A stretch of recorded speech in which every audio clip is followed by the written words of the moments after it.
শিক্ষক দিবসের পরই প্রধান শিক্ষকের পাশে হাইকোর্টের নির্দেশে অবসরের পর প্রধান শিক্ষক ৩ বছর বাদে পেতে চলেছেন অবসরকালীন বকেয়া। শিক্ষককে সুরাহা পাইয়ে দিয়ে এজলাসের বাইরে পায়ে হাত দিয়ে প্রণাম আইনজীবী ছাত্রকে হাইকোর্টের এজলাসের বাইরে জড়িয়ে ধরে প্রধান শিক্ষকের বার্তা, এটাই আমার শিক্ষক দিবসের বড় গিফট।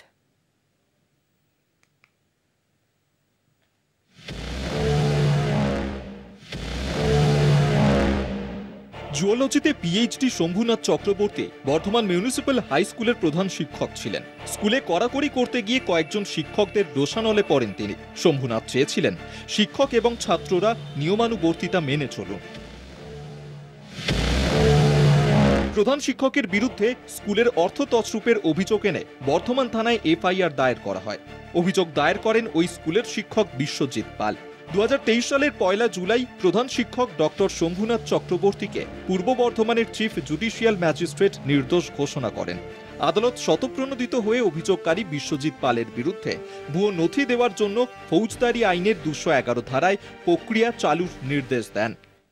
তো অডিট রিপোর্ট সাবমিট হয়ে যাওয়ার পরেও উনি যখন তার ফুল পেনশন পাচ্ছিলেন না, তখন তিনি মহামান্য কলকাতা হাইকোর্টের দ্বারস্থ হন।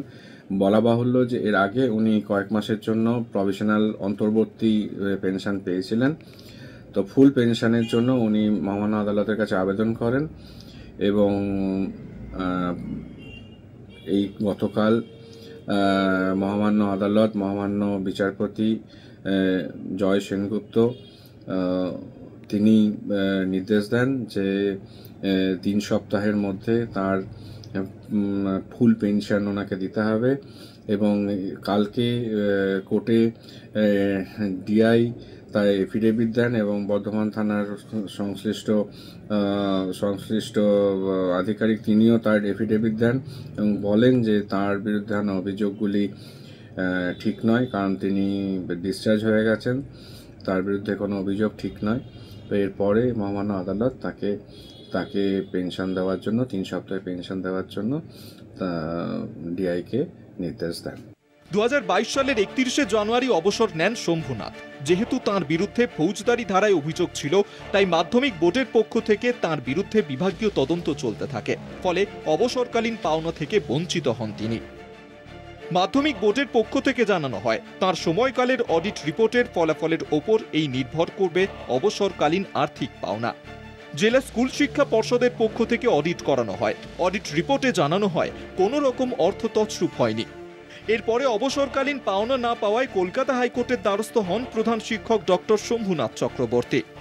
কলকাতা হাইকোর্টে জেলা বিদ্যালয় পরিদর্শক ও পুলিশের পক্ষ থেকে জানানো হয়, প্রধান শিক্ষকের বিরুদ্ধে ওঠা অভিযোগের কোনো প্রমাণ পাওয়া যায়নি। বিচারপতি জয় সেনগুপ্তর নির্দেশ, 3 সপ্তাহের মধ্যে প্রধান শিক্ষক ডক্টর শম্ভুনাথ চক্রবর্তীর সমস্ত বকেয়া পাওনা মিটিয়ে দিতে হবে। তো সেখানে 3 সপ্তাহের মধ্যে আমার পেনশন মিটিয়ে দেওয়ার কথা, পেনশনারি বেনিফিটস দিয়ে দেওয়ার কথা বলা হয়েছে। মামলাটি লড়েছিলেন আমাদের স্কুলের প্রাক্তন ছাত্র অয়নাভ রাহা এবং খুব স্বতঃস্ফূর্তভাবেই উনি এগিয়ে এসেছিলেন যে তার স্কুলের একজন হেডমাস্টার মশাইকে এইভাবে সাকসেসফুলি কাজ করার মাত্র 2-3টে হিয়ারিংয়ের পরেই গতকাল জাস্টিস তার রায় দিয়ে দিয়েছেন এবং পেনশনারি বেনিফিটস মিটিয়ে দেওয়ার জন্য বলেছেন। তো টিচার্স ডের পরের দিন ছিল গতকাল। তো আমি বললাম যে এটা আমার কাছে টিচার্স ডের এটা গিফটের মতো এলো। আমার যে অ্যাডভোকেট, আমাদের স্কুলের ছাত্র, তাকে বললাম তুমি আমাকে একটা টিচার্স ডের গিফট দিলে। ও খুশি হয়ে আমাকে প্রণাম করলো আর কি। আদালতের নির্দেশের পরই এজলাসের বাইরে ছাত্র আইনজীবী অয়নাভ রাহা প্রধান শিক্ষকের পায়ে হাত দিয়ে প্রণাম করেন। প্রাক্তন ছাত্রকে জড়িয়ে ধরে শম্ভুনাথ চক্রবর্তী বলেন, এটাই আমার তোমার কাছ থেকে শিক্ষক দিবসের বড় গিফট। উপস্থিত আইনজীবীদের মতে, স্কুলকে নিয়মানুবর্তিতার বাঁধরে বাঁধতে গিয়ে প্রধান শিক্ষকের উদ্যোগকে সকলের কুর্নিশ করা উচিত। আমজাদ আলী শেখ ও পীযূষ কান্তি নাগের রিপোর্ট, কলকাতা।